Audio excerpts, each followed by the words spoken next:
কালীঘাটে মুখ্যমন্ত্রী মমতা বন্দ্যোপাধ্যায়ের বাসভবনে জুনিয়র ডাক্তারদের সঙ্গে বৈঠক চলছে, তখন স্বাস্থ্য ভবনের সামনে ধর্নাস্থলের ছবিটা কি অনির্বাণ বিশ্বাস আমাদের প্রতিনিধি তুলে ধরবেন। দেখাও অনির্বাণ। সুব্রজিৎ, একদিকে যখন মুখ্যমন্ত্রীর বাসভবনে বৈঠকে বসেছেন জুনিয়র চিকিৎসকরা, তখন কিন্তু তাদের সেই বৈঠক থেকে কি সমাধান সূত্র উঠে আসে এবং তাদের যে দাবি, যে 5 দফা দাবি, সেই দাবি মানা হচ্ছে কিনা সেদিকে কিন্তু নজর রয়েছে। স্বাস্থ্য ভবনের বাইরে বসে থাকা হাজার হাজার আন্দোলনকারী, তুমি দেখতে পাচ্ছ এখানে কিন্তু বিভিন্ন দলে দলে ভাগ হয়ে এখানে কিন্তু তারা স্লোগান তুলেছে এবং দেখতে পাচ্ছ যে একেবারে মঞ্চের ভেতরে সেখানে কিন্তু দাবির কথা লিখে দেওয়া হয়েছে। যেখানে লেখা রয়েছে প্রত্যক্ষ ও পরোক্ষভাবে প্রমাণ লোপাটে জড়িতদের শাস্তি দিতে হবে, সন্দীপ ঘোষের বিরুদ্ধে ডিসিপ্লিনারি অ্যাকশন নিতে হবে, পাশাপাশি ডিএমই ডিএইচএস স্বাস্থ্য সচিবকে অপারেশন করতে হবে এবং সবচেয়ে গুরুত্বপূর্ণ যেটা কলকাতা পুলিশের প্রশাসনিক অপদার্থতার দায় নিয়ে কমিশনার বিনীত গোয়েলের পদত্যাগ অথবা অপসারণের দাবি, এই সমস্ত দাবি তাদের কিন্তু রয়েছে। সেই দাবিগুলোকে সামনে রেখেই আজ তারা মুখ্যমন্ত্রী বাসভবনে বৈঠক করছেন। পৌনে 1 ঘন্টা ইতিমধ্যে বৈঠক হয়েছে।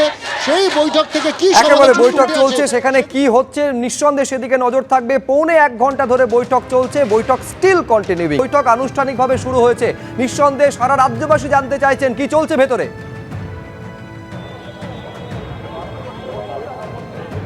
একদমই তাই, একে একে জট খুলছে।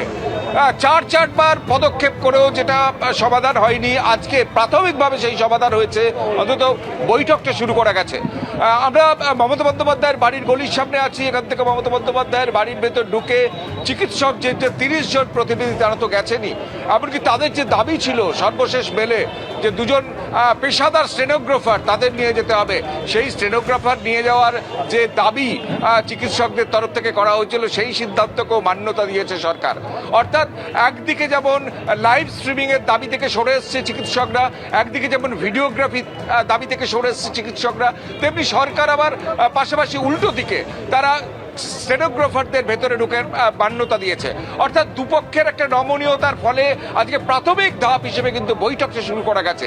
ইতিমধ্যে সেই বৈঠকে মমতা বন্দ্যোপাধ্যায় তো আছেনই, পাশাপাশি রাজীব কুমার, এমনকি মুখ্য সচিব, স্বরাষ্ট্র সচিব, রাজ্যের স্বাস্থ্য প্রতিমন্ত্রী প্রত্যেকে আছেন এবং চিকিৎসক প্রতিনিধিরা আছেন।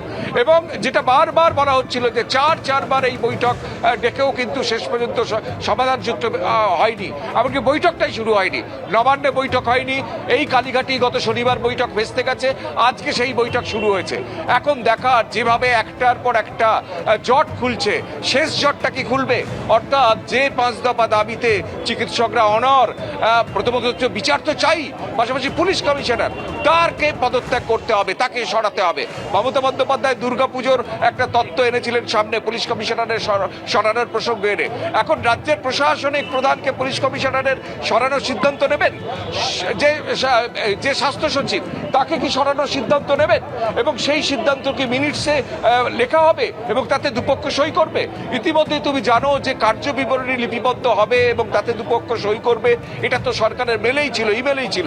এখন প্রশ্ন যে চিকিৎসকদের তরফ থেকে যে দাবিগুলো করা হয়েছে তার মধ্যে অন্যতম দাবি অবশ্যই বিচার। অর্থাৎ যেভাবে নক্কারজনকভাবে একজন কর্মরত অবস্থায় একজন চিকিৎসককে খুন হতে হয়েছে, ধর্ষিতা হতে হয়েছে, সেই তার বিচার চাই। তার পাশাপাশি পুলিশ কমিশনারের পদত্যাগ চাই অথবা তাকে অপসারণ চাই। স্বাস্থ্য সচিব, স্বাস্থ্য শিক্ষা অধিকর্তা, তাদের অপসারণ চাই। এক্ষেত্রে রাজ্যের প্রশাসনিক প্রধান সেই মান্যতা দেন কিনা এবং পাশাপাশি সেই জট খোলে কিনা, এখন সেটা দেখার। এবং সবচেয়ে বড় যেটা জট গোটা রাজ্য জুড়ে এখনো পর্যন্ত অচলাবস্থা চলছে স্বাস্থ্য ক্ষেত্রে, অর্থাৎ কর্মবিরতি করছেন এই প্রতিবাদে চিকিৎসকরা, সেই কর্মবিরতি প্রত্যাহার করেন কিনা, এখন সবচেয়ে সময় অপেক্ষা। কিন্তু সরকারের তরফে এই আবেদন তো বারে বারে জানানো হয়েছে, কাজে ফিরে যাওয়ার কথা। এই বৈঠকের পর সেটার কোনো উত্তর পাওয়া যায় কিনা সেদিকে নজর থাকবে।